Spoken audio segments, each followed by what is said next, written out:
एक ब्राह्मण बालक था जो बनारस से पढ़कर घर लौटा। पिताजी ने उससे पूछा, पढ़कर के आ गए हो? बालक बोला, हाँ। पिताजी बोले, तो बताओ पाप के बाप का नाम क्या है? ब्राह्मण बालक हैरान हो गया, किताबें खोल खोल कर देखने लगा। फिर बोला, गुरुजी ने तो यह नहीं पढ़ाया कि पाप के बाप का नाम क्या है। पिताजी ने कहा, तो जाओ अपने गुरु से पूछ कर आओ या स्वयं ढूंढ कर आओ, और जब तक तुम्हें पाप के बाप का उत्तर न मिल जाए घर मत आना। ब्राह्मण बालक बेचारा घूमता रहा, सबसे पूछता रहा, पर किसी से भी संतोषजनक उत्तर नहीं मिला। इसी खोज में वह एक सुंदर से घर में पहुंचा। बाहर गौ माता बैठी थी, तुलसी का पौधा लगा था। घर बहुत पवित्र सा प्रतीत हो रहा था। उसे नहीं पता था कि यह एक वैश्या का घर है। उसने सोचा, थोड़ा अन्न जल ग्रहण कर लूं, फिर यात्रा आगे बढ़ाऊंगा। भीतर गया, बैठा। वैश्या ने जल पिलाया। जल पीने के बाद बालक ने पूछा, देवी, आप कोई वैष्णव भक्त हैं? आपका नाम क्या है? वैश्या ने हंसते हुए कहा, नहीं, मैं कोई वैष्णव नहीं हूं, मैं इस नगर की एक वैश्या हूं।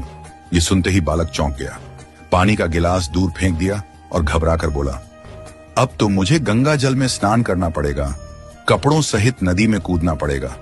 मैंने बहुत बड़ा अपराध कर दिया। पाप के बाप को खोजने निकला था और एक वैश्या के घर का पानी पी लिया। हरे राम राम राम। पुण्य की बात सोचते हुए वह कान पकड़ने लगा और वहां से निकलने लगा।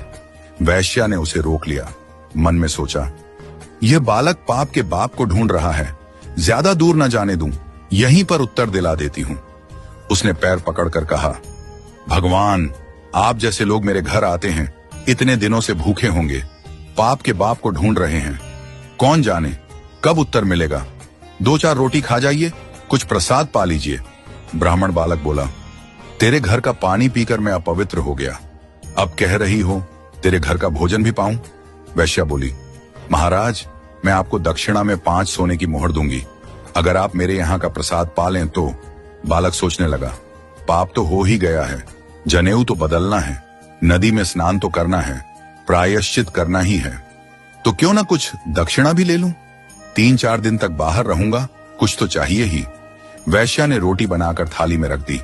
बालक जैसे ही खाने बैठा, वैश्या ने उसका हाथ पकड़ लिया और बोली, महाराज, मेरा मन है कि मैं अपने हाथ से आपको खिला दूं, और यदि आप ऐसा करेंगे तो 5 की जगह 15 सोने की मोहर दक्षिणा में दूंगी।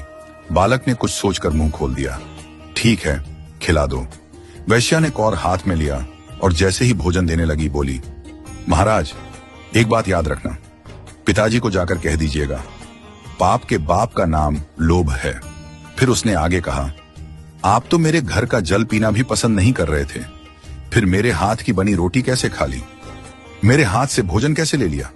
बालक बोला, श्रद्धा। वैश्या बोली, नहीं महाराज, झूठ मत बोलिए, ये सब आपने दक्षिणा के लोभ में किया। पाप के बाप का नाम लोभ है, जितना प्राप्त हो उससे अधिक की कामना, यही लोभ है। इसलिए भैया, यदि जीवन में पाप से बचना है तो लोभ से बचो। यदि कभी आपसे कोई पाप हो जाए तो एकांत में बैठकर यह विचार करना, मैंने कब लोभ किया था? आपको उत्तर मिल जाएगा।